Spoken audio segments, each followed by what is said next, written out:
है Cape Town society में maintenance office के अंदर हुए हंगामे का वीडियो सोशल मीडिया पर तेजी से वायरल हो रहा है। आरोप है कि फ्लैट के डीजी कनेक्शन को लेकर नाराज एक महिला अपने साथी के साथ मेंटेनेंस विभाग के कार्यालय पहुंची और वहां मौजूद कर्मचारी के साथ अभद्र व्यवहार करते हुए उसे थप्पड़ मार दिया। वायरल सीसीटीवी फुटेज में देखा जा सकता है कि महिला का साथी कर्मचारी का हाथ पकड़ता है, जबकि महिला उस पर लगातार थप्पड़ बरसाती नजर आती है। घटना के दौरान कार्यालय में अफरा तफरी का माहौल बन गया। बताया जा रहा है कि यह विवाद मेंटेनेंस और डीजी कनेक्शन से जुड़े किसी मुद्दे को लेकर हुआ था। घटना शनिवार की है और पूरी वारदात कार्यालय में लगे कैमरों में रिकॉर्ड हो गई। वीडियो सामने आने के बाद मामला चर्चा का विषय बन गया। पुलिस ने शिकायत के आधार पर महिला और उसके साथी के खिलाफ वैधानिक कार्रवाई शुरू कर दी है और मामले की जांच की जा रही है। ग्रेटर नोएडा के राजकीय आयुर्विज्ञान संस्थान यानी GIMS अस्पताल में आउटसोर्स कर्मचारियों का अनिश्चितकालीन धरना लगातार जारी है। कर्मचारियों की मुख्य मांग उन्हें नियमित किए जाने की है। उनका कहना है कि वे कोविड महामारी से पहले से अस्पताल में सेवाएं दे रहे हैं और कोरोना काल में अपनी जान जोखिम में डालकर मरीजों की सेवा की थी। धरने पर बैठे कर्मचारियों का आरोप है कि कोविड के दौरान उन्हें आश्वासन दिया गया था कि भविष्य में भर्ती होने पर सबसे पहले उन्हें अस्थायी किया जाएगा, लेकिन अब तक ये वादा पूरा नहीं हुआ। इसी को लेकर कर्मचारी अस्पताल प्रबंधन पर वादा खिलाफी का आरोप लगा रहे हैं। वहीं दूसरी ओर GIMS प्रबंधन का कहना है कि कर्मचारियों के साथ किसी तरह की वादा खिलाफी नहीं हुई है। अस्पताल के निर्देशक ब्रिगेडियर राकेश कुमार गुप्ता ने कहा कि कर्मचारियों की अधिकांश मांगों को स्वीकार कर लिया गया है, लेकिन बिना परीक्षा के नियमितीकरण का निर्णय शासन स्तर पर लिया जाना है और इस संबंध में शासन को अवगत करा दिया गया है।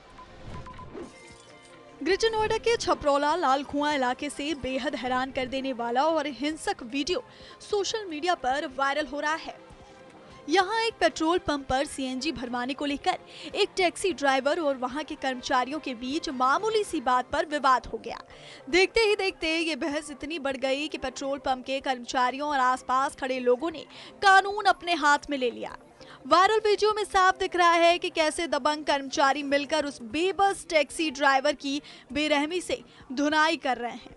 इस सरेआम मारपीट का वीडियो सोशल मीडिया पर आते ही बादलपुर पुलिस तुरंत एक्शन में आई और मामले का संज्ञान लिया।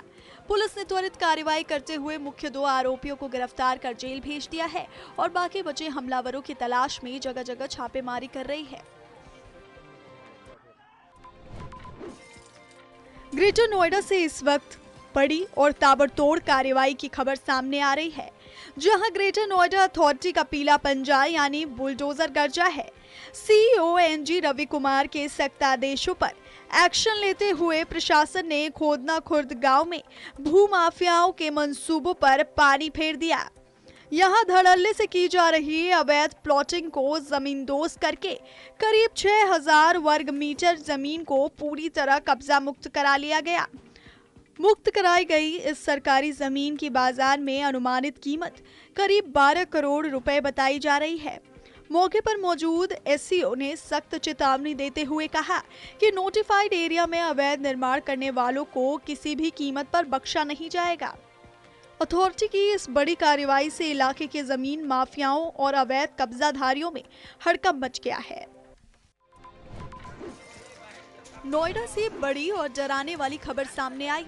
यहाँ सेक्टर 126 थाना क्षेत्र में बने एक लेबर कैंप में अचानक भीषण आग लग गई, जिससे पूरे इलाके में हड़कंप मच गया। आग लगने की सूचना मिलते ही स्थानीय पुलिस और फायर ब्रिगेड की टीमें बिना वक्त गवाए तुरंत मौके पर पहुंच गई। आसमान में उठती तेज लपटों के बीच दमकल कर्मियों ने अपनी जान पर खेलकर कड़ी मशक्कत की और समय रहते आग पर पूरी तरह से काबू पा लिया। मुख्य अग्निशमन अधिकारी यानी CFO के मुताबिक राहत की सबसे बड़ी बात ये रही कि इस हादसे में कोई जनहानि नहीं हुई और सभी लोग सुरक्षित हैं। फिलहाल पुलिस और फायर विभाग की टीमें मौके पर मौजूद हैं और इस बात की जांच कर रही हैं कि आखिर ये आग लगी कैसे।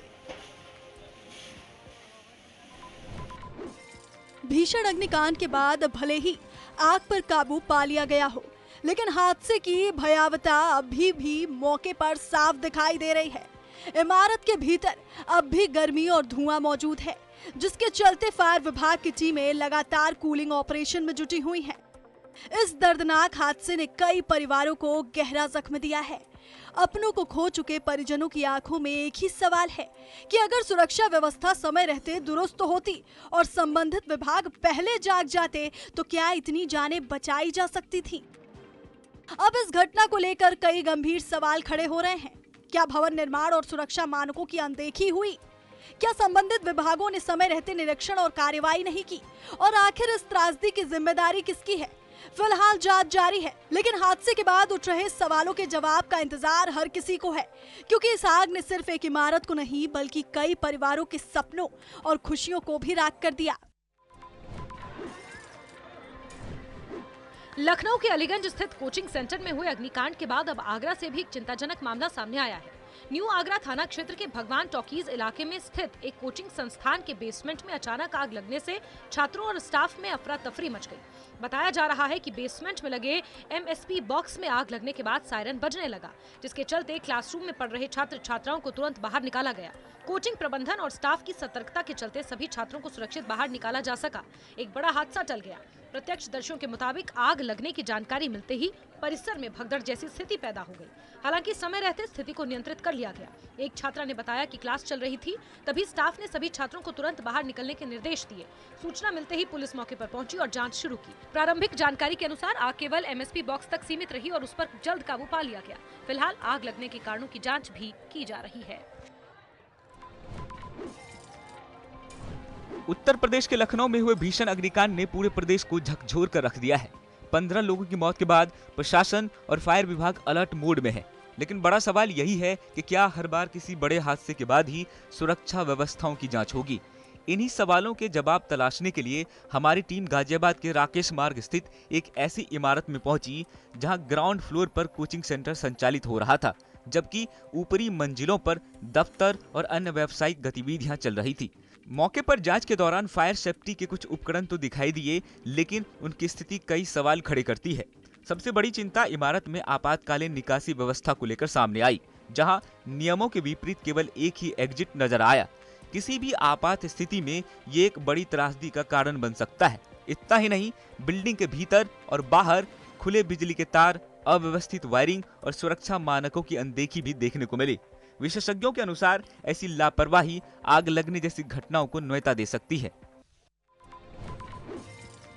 लखनऊ के कोचिंग सेंटर अग्निकांड के बाद अब नोएडा प्रशासन पूरी तरह एक्शन मोड में नजर आ रहा है।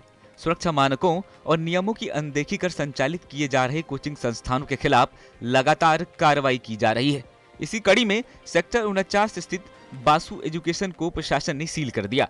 जांच में सामने आया कि संस्थान बिना पंजीकरण और बिना फायर एनओसी के 3 मंजिले में संचालित किया जा रहा था। कार्रवाई के दौरान सिटी मजिस्ट्रेट अरविंद मिश्र, जिला विद्यालय निरीक्षक चंद्रशेखर और मुख्य अग्निशमन अधिकारी मौके पर मौजूद रहे। प्रशासन का कहना है कि छात्रों की सुरक्षा से किसी भी तरह का समझौता नहीं किया जाएगा। अधिकारियों के मुताबिक अब तक 2 कोचिंग सेंटरों को सील किया जा चुका है और ये अभियान लगातार जारी रहेगा। जिला विद्यालय निरीक्षक ने स्पष्ट किया कि जो संस्थान निर्धारित नियमों के तहत पंजीकृत नहीं है, उनके खिलाफ सख्त कार्रवाई की जाएगी। वहीं प्रशासन ने सेक्टर 49, सेक्टर 104 और अल्फा कमर्शियल बेल्ट समेत उन इलाकों को चिन्हित किया है जहां बड़ी संख्या में कोचिंग सेंटर संचालित हो रहे हैं। नोएडा में अवैध रूप से संचालित कोचिंग सेंटरों और गेमिंग जोन के खिलाफ प्रशासन का अभियान लगातार जारी है। इसी क्रम में सेक्टर 104 स्थित एक कोचिंग सेंटर पर बड़ी कार्रवाई करते हुए उसे सील कर दिया गया। जांच के दौरान पाया गया कि कोचिंग सेंटर के पास न तो फायर एनओसी थी और न ही आवश्यक पंजीकरण। इतना ही नहीं, भवन का प्रवेश और निकासी मार्ग भी मानकों के अनुरूप नहीं था, जिससे किसी आपात स्थिति में छात्रों की सुरक्षा को गंभीर खतरा हो सकता था। कार्रवाई के दौरान जिला विद्यालय निरीक्षक, सिटी मजिस्ट्रेट और फायर विभाग की टीमें मौके पर मौजूद रही। अधिकारियों ने संस्थान के दस्तावेजों और सुरक्षा व्यवस्था की जांच के बाद सीलिंग की कार्रवाई को अंजाम दिया। प्रशासन का कहना है कि छात्रों की सुरक्षा सर्वोच्च प्राथमिकता है और जो भी संस्थान नियमों का उल्लंघन करते पाए जाएंगे, उनके खिलाफ इसी तरह का सख्त कार्रवाई की जाएगी। नोएडा में फायर विभाग और जिला प्रशासन ये संयुक्त अभियान आगे भी जारी रखने वाली है। दिल्ली से एक प्रेरणादायक सफलता की कहानी सामने आई है। पूर्व मंत्री कैलाश गहलोत की बेटी देवीना गहलोत ने CUET UG परीक्षा 2026 में ऑल इंडिया रैंक 1 हासिल कर देश भर में अपनी प्रतिभा का लोहा मनवाया है। देवीना ने देश में सबसे अधिक इंटीग्रेटेड NTA स्कोर प्राप्त कर ये ऐतिहासिक उपलब्धि अपने नाम की है। इस शानदार सफलता के बाद परिवार, स्कूल और शुभचिंतकों में खुशी का माहौल है। कैलाश गहलोत ने सोशल मीडिया के माध्यम से अपनी बेटी की उपलब्धि पर गर्व व्यक्त करते हुए कहा कि ये सफलता देवीना की कड़ी मेहनत, अनुशासन, लगन और उत्कृष्टता के प्रति समर्पण का परिणाम है। उन्होंने दिल्ली पब्लिक स्कूल वसंत कुंज के शिक्षकों और मेंटर्स का भी आभार व्यक्त किया है, जिन्होंने देवीना की प्रतिभा को निखार और उसे सही दिशा देने में महत्वपूर्ण भूमिका निभाई है। साथ ही उन्होंने अपनी पत्नी और बड़ी बेटी के सहयोग को भी इस सफलता का अहम आधार बताया। देश भर में बढ़ते तापमान के बीच पहलगाम के खूबसूरत टूरिस्ट डेस्टिनेशन पर आने वाले पर्यटकों की संख्या में काफी बढ़ोतरी देखी जा रही है। पिछले 2 महीने में हजारों पर्यटक कश्मीर के सुहावने मौसम, ठंडी हवा और शानदार नजारों का आनंद लेने के लिए यहाँ पर आए। अलग अलग राज्यों से आए पर्यटकों ने कहा कि मैदानी इलाकों में पड़ रही भीषण गर्मी से घाटी में उन्हें काफी राहत मिली है। उन्होंने स्थानीय लोगों की मेहमान नवाजी की तारीफ की है और पहलगाम में अपने अनुभव को यादगार बताया। कई पर्यटकों ने देश भर के लोगों से गर्मियों के मौसम में कश्मीर और खास तौर पर पहलगाम आने की अपील की है। पर्यटकों की बढ़ती संख्या से स्थानीय कारोबार को भी बढ़ावा मिला है और इस इलाके में टूरिज्म सेक्टर मजबूत हुआ है। अमरनाथ यात्रा शुरू होने वाली है।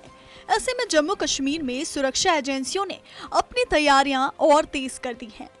जम्मू स्थित यात्री निवास भवन में एक बड़े सुरक्षा अभ्यास के तहत नेशनल सिक्योरिटी गार्ड यानी NSG और अन्य सुरक्षा बलों ने मॉक ड्रिल की और सर्च ऑपरेशन चलाया। इस दौरान आपातकालीन हालात और संभावित सुरक्षा चुनौतियों से निपटने की तैयारियों का जायजा लिया गया, जिसका मकसद सुरक्षा बलों की आपातकालीन परिस्थितियों और संभावित आतंकी खतरों से निपटने की क्षमता का आकलन करना था और उसे मजबूत बनाना था। अभ्यास में विभिन्न सुरक्षा एजेंसियों के जवानों ने हिस्सा लिया और अमरनाथ यात्रा के दौरान होने वाली आपात एवं आतंकरोधी परिस्थितियों का वास्तविक रूप से अभ्यास किया। इस मॉक ड्रिल का मकसद विभिन्न एजेंसियों के बीच बेहतर समन्वय सुनिश्चित करना और यात्रा की सुरक्षा व्यवस्था को और सुदृढ़ बनाना था।